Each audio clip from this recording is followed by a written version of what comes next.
Hi, this is Kristen, and this is Marit. Hello. And this is our part 2 story, finally, in terms of our trying to conceive story. So where we left off last time was that we were going to see a RE to talk about IVF. And so that was the next part. Well, we were going to talk to a reproductive endocrinologist, an RE, to talk about our next steps. We didn't know for sure it was IVF yet. Right.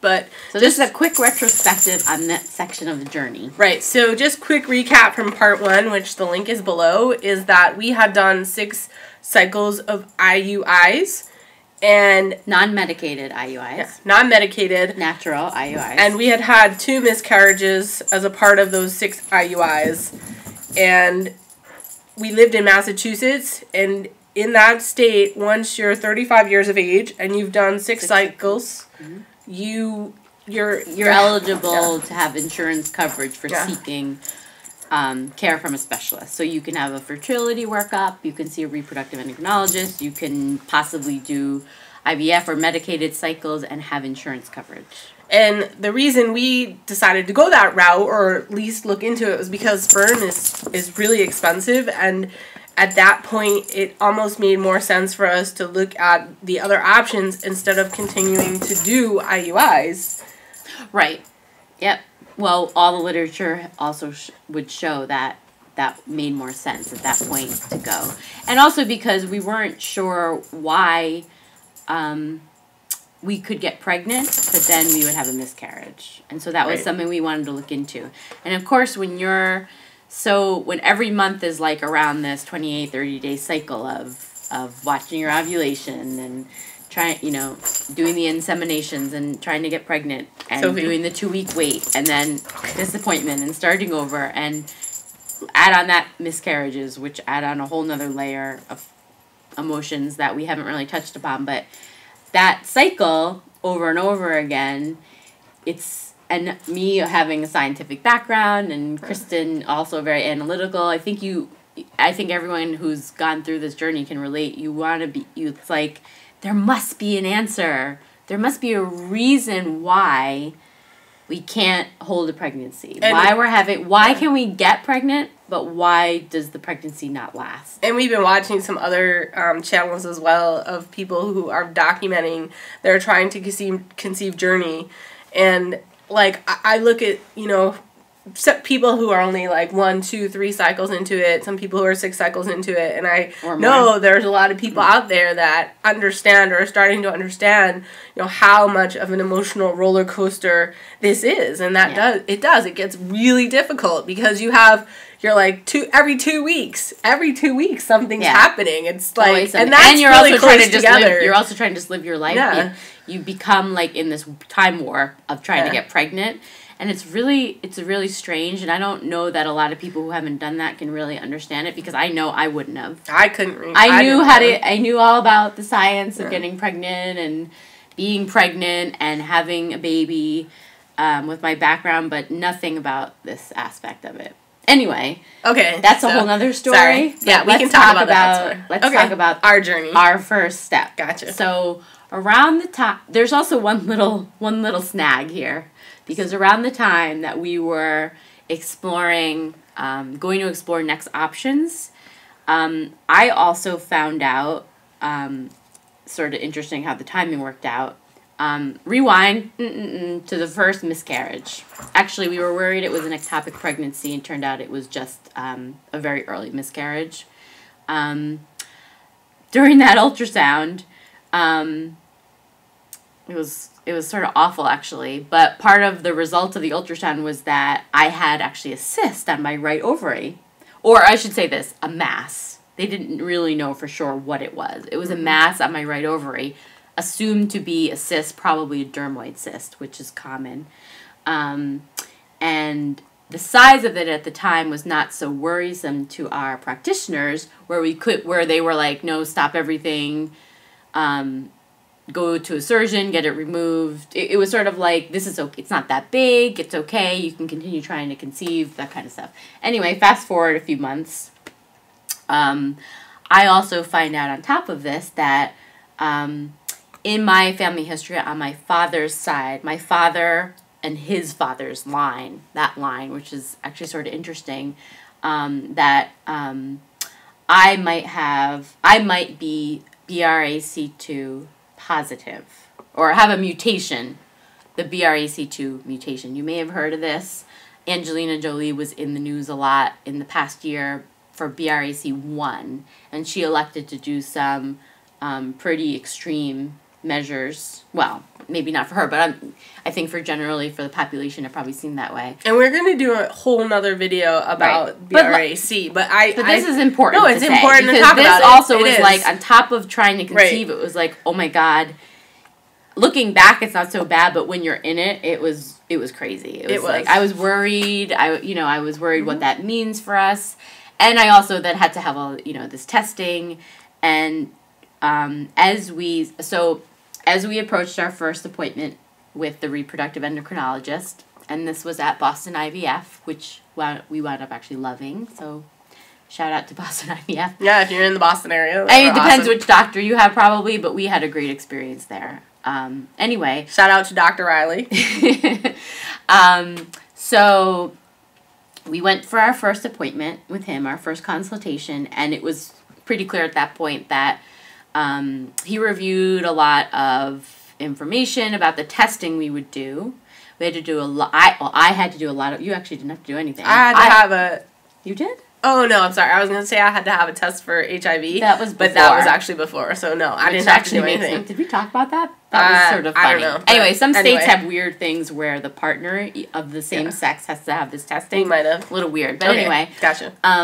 So at that point, I had to have 20-something tubes of blood drawn to get all the usual panel of But things. I think that was a relief because we wanted to know, was there we're like, some what is reason? wrong? And we told him that. We're like, what is wrong? And he laid it out. So basically it was like, look, either we're gonna, and he explained all the tests. He showed us pictures. He showed I was gonna have an HSG, which is, am I saying that right? Yeah.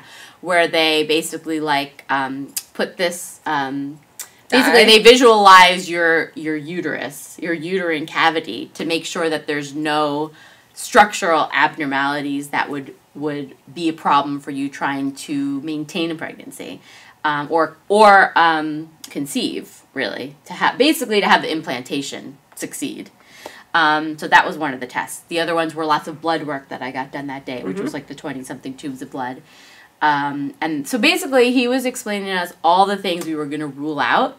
And he did say, he's like, look, this could be a situation where you have what we called unexplained infertility, which is really frustrating because... And happens a lot, apparently. Well, there are some really distinct things that in the world of fertility specialists, they know.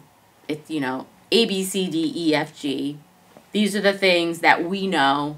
Male factor, female factor things. Of course, we were just dealing with me as female factor, but because we knew that there was no problems with the male factor of our donor sperm. So it was like, these are what we know. If I had the magic recipe of how every woman could get pregnant or every couple could get pregnant, I would be rich and we wouldn't be here right now. So this is, unfortunately, there are some frustrations. He was very, honest about that. And I think realistic, and he understood sort of our backgrounds too. And so he explained things really well. And so I think we finally had some hope again. Yeah. Right? I mean, I was still a little, I don't know. Everything was very defeating at that point, but it was still hopeful. Anyway, but one of the big things was you have to have this cyst removed.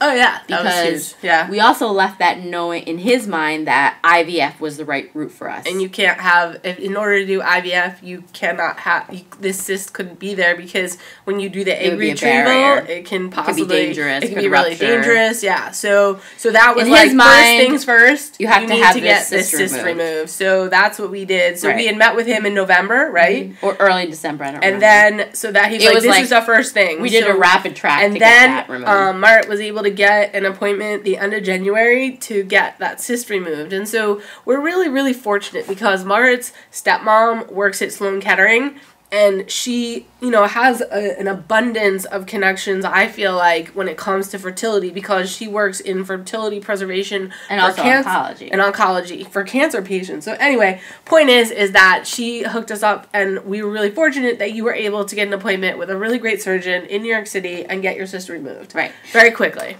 But anyway, the point was what was interesting about that first appointment with the reproductive endocrinologist is that he basically painted this picture like, look, you are this old. What was I, 36 by then? 35. You're 35. So you are this old or this young.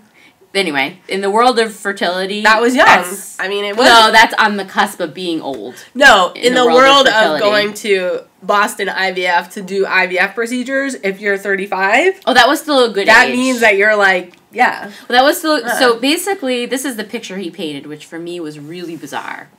Number one, because I was like, why would we do IVF? This was like the furthest thing from my mind. I was like, I can get pregnant. I just want to figure out a way of why I'm not able to maintain a pregnancy. There must be some scientific reason, and we'll just do more IUIs or maybe medicated IUIs, and maybe I needed progesterone. Maybe we didn't know what we were going to do. So I was really sort of blown away and freaked out a little bit that he was like, this is what you need to do next if you want to get pregnant.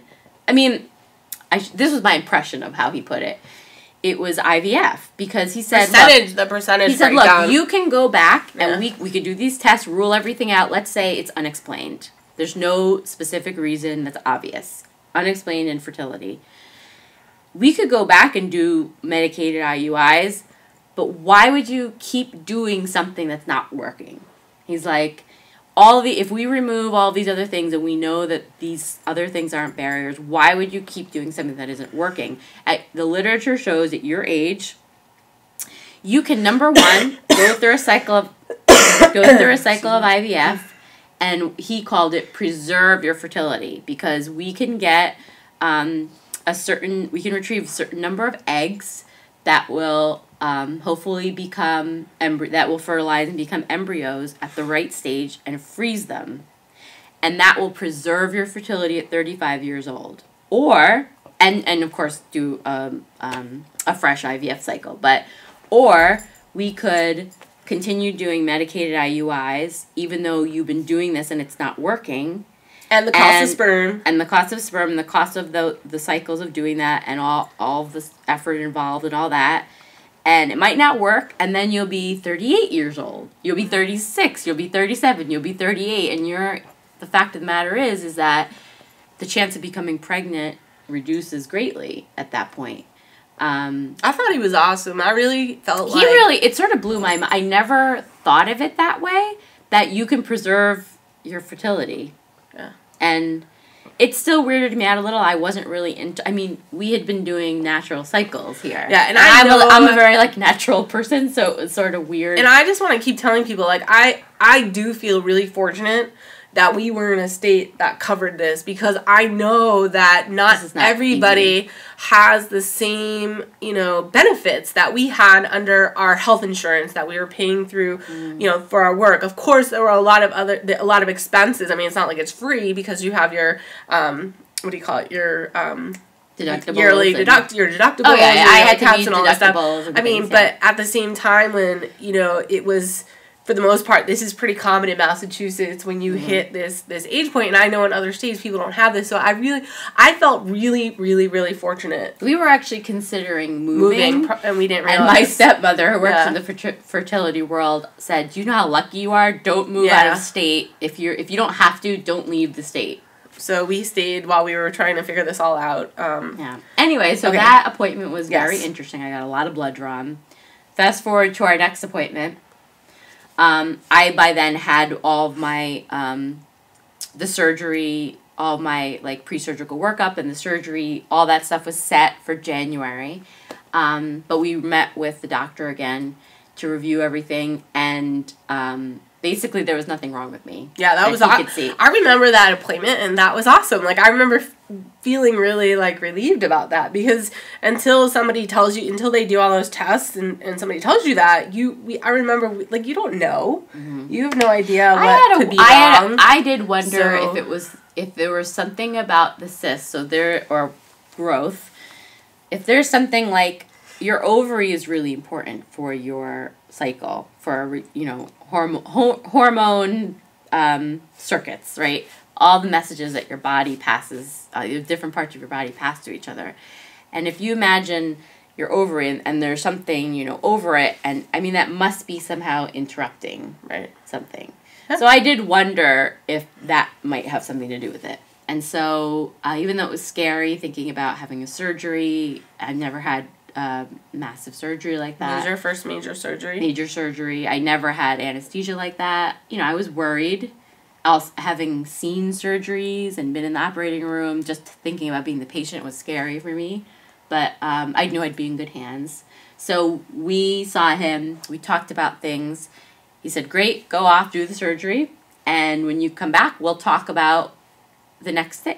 What are we going to do next? And I think by that point, we were thinking about IVF. And because of the BRCA2 mutation, we were thinking, if we do IVF, which we probably were leaning towards by that point, we might be thinking pre-implantation genetic diagnosis, which is a whole nother topic. Wait, did you tell them, you told them you had the BRCA2? I said yes, that you said that. already. Okay, so you had that. I said that I found that out happened I had within there. Right, I found out I had the mutation. So because there's a whole testing process and a counseling process that goes on. That. I know, but that goes on prior to that. So you found out you had the mutation. Yeah. Got it. And so if anyone is interested in that, we're going to do another video on that. But that's sort of an aside. And we know that you were at the forefront of that because it's not very common. Well, in terms of the fact that your dad was tested for that. That it was on the male side of my family. Yeah, the male side. My so dad, really my grandfather actually died of breast cancer. Yeah. So anyway, another video. Okay. Another video. So we So where are we at now? Okay, so we had to go away, get the cyst removed, then removed. meet with him again, the doctor again, to talk about what are we going to do next. And I think the reason, so we weren't really sure, as you said, with trying to do, what's it called? PGD, they call it? Pre-implantation genetic diagnosis. Right. Which was just sort of like this theoretical thing. We didn't really know much about it, and so we should do a video about that too, because we had a big dilemma regarding that once we decided to do IVF and everything, so we can talk about that too. But so then it became just with that, we're like, okay, well, IVF makes sense for us. And again, the cost, I think that January, the cost of sperm went up $100 a vial. Yeah. It went up even more. Every January.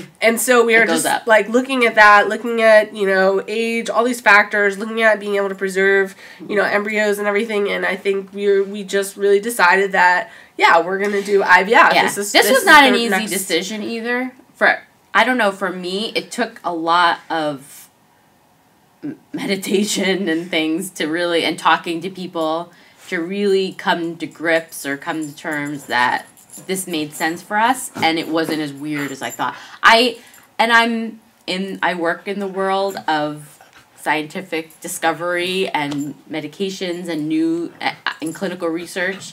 So it's not like it was weird. It was just I never thought I'd have to do it. And somehow that was maybe a little disappointing that we would have to do it. On the other hand, I think finally coming to terms with it gave us hope. And it felt maybe a little more controlled. And when you're a control freak, you hope that maybe this will be what does it for you. I'm going to cut this. Let's cut this video off here because this has been a while. And we can do part 3 and to be continued. Talk about the rest of our journey in part 3. Yeah. So hopefully this was helpful for you. Again, look for the link below to part 1, and I'll link everything up here when the videos come out. So if you're just finding this video, you can find the rest of our journey.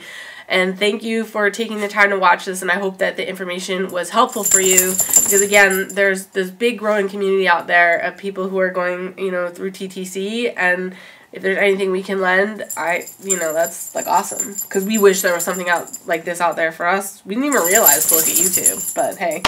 I read lots of blogs, but I didn't know about YouTube. It's in retrospect. But anyway, so thank you. Thank you.